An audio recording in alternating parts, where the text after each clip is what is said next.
I'm sitting here thinking in my thoughts, could it be true that it's a fact that thinking in my thoughts I'm free to do just that? What will I do as I think in my thoughts? Is it just a thought, or will I get caught thinking in my thoughts, thinking in my thoughts, thinking in my thoughts?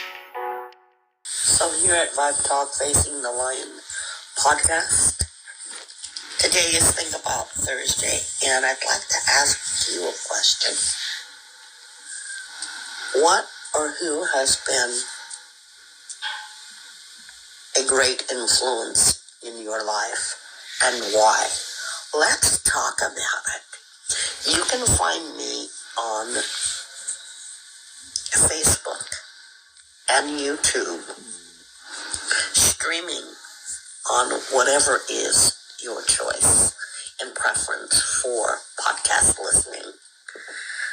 Let's talk about what or who has been your greatest influence and why. Thanks, guys. Good morning, and thank you so much for the opportunity to share on this post. What or who has been your greatest influence? Let me get that wording right here.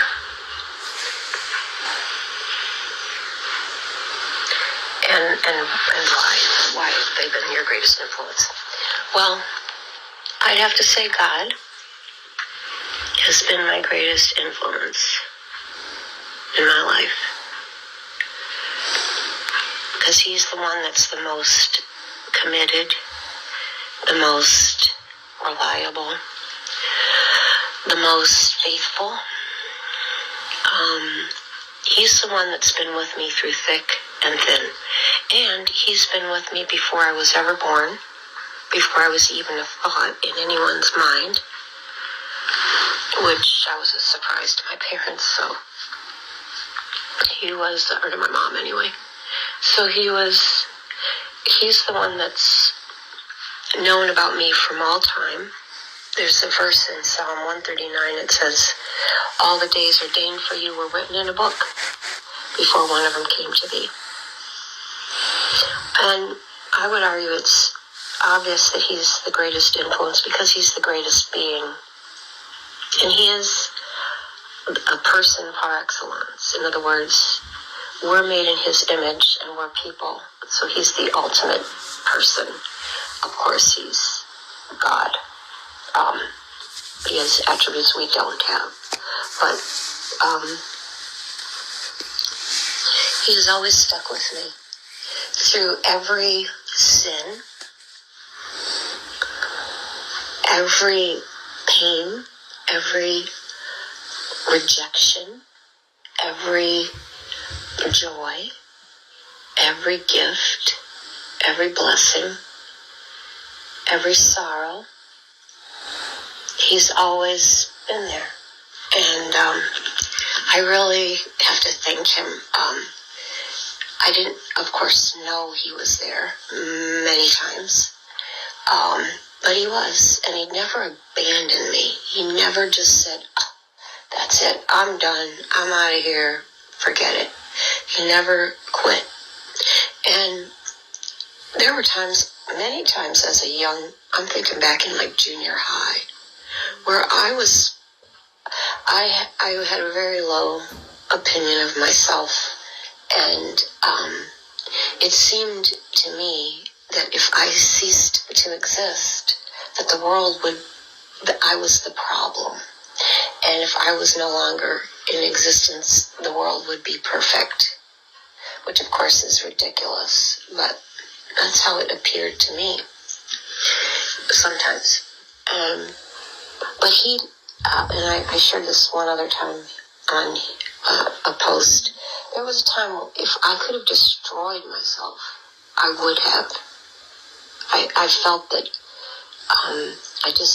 it's unfortunate, but I have to say, when these poor young people feel this way, I get it. I do. And I can barely feel it anymore, but I could still feel it if I think about it, if I think back. But something held me back. Something always held me back. Or not always. I didn't feel that way all the time, but and when you're young, remember, you don't really develop critical thinking in your brain till 20, 25, depends on the person. So, young people can act in a moment because they don't have the long-term thinking. So, but something held me back, and I believe it was God. Because you see, God knows every chapter in your life. You don't. You don't even know who's going to be your good friend. You know, you can think you have some really good friends, and then things change, and all of a sudden, the people you thought were your great friends aren't really that great of a friend. But he's always been there, and he's blessed me in many ways. And I'm thankful for him. I'm very thankful for Jesus. God bless you. I really appreciate your posts because I feel like it brings peace, these answers. And I've got something I think is kind of interesting. I know what I think is the biggest influence in my life. But I actually asked my ChatGPT because I talked to it so much. I thought, I wonder if they know me that well. And sure enough, and like most parents, we want to give our children a lot of, that's the reason why but I gotta tell you, my son has been a bit of a miracle to me. I had him at 18. I just found my high school yearbook, 30 years old. My girlfriend was bored. She read every comment in the yearbook, and what beautiful comments people left me. But a lot of people left me comments that said, be careful, because you're going to end up something you don't want. You and your boyfriend better watch out, because you're going to end up with a big mistake. And I went, wow. No, I have no ill feelings towards anybody. We were young. I remember when I was pregnant, people kept saying, what are you going to do with a baby? And I was like, I don't know. Wing it. What do people do to babies?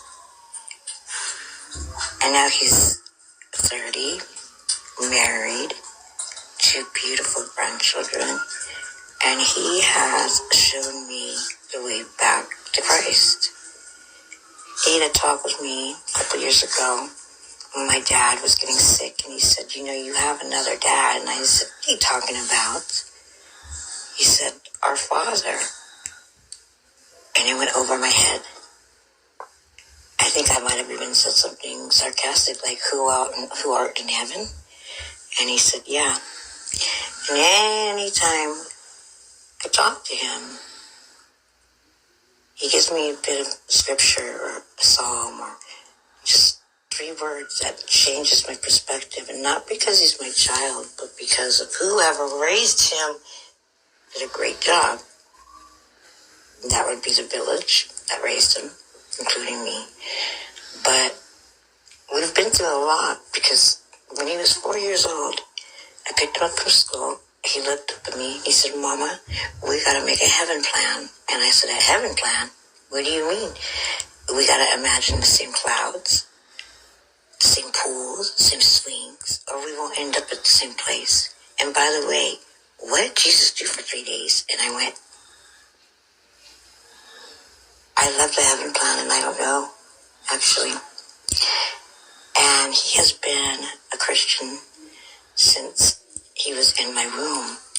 And this is why I think, and I truly believe this, back in the day, we got cassette tapes, we had Baby, Bump, and Mom Earphone.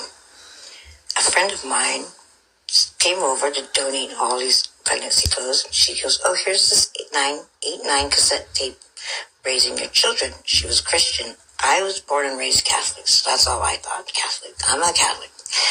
Well, I had gotten one of those Mom Bump earphones, put the tapes in, and I will be damned if I did not listen to every inch of word that was on those cassette tapes, and so did he.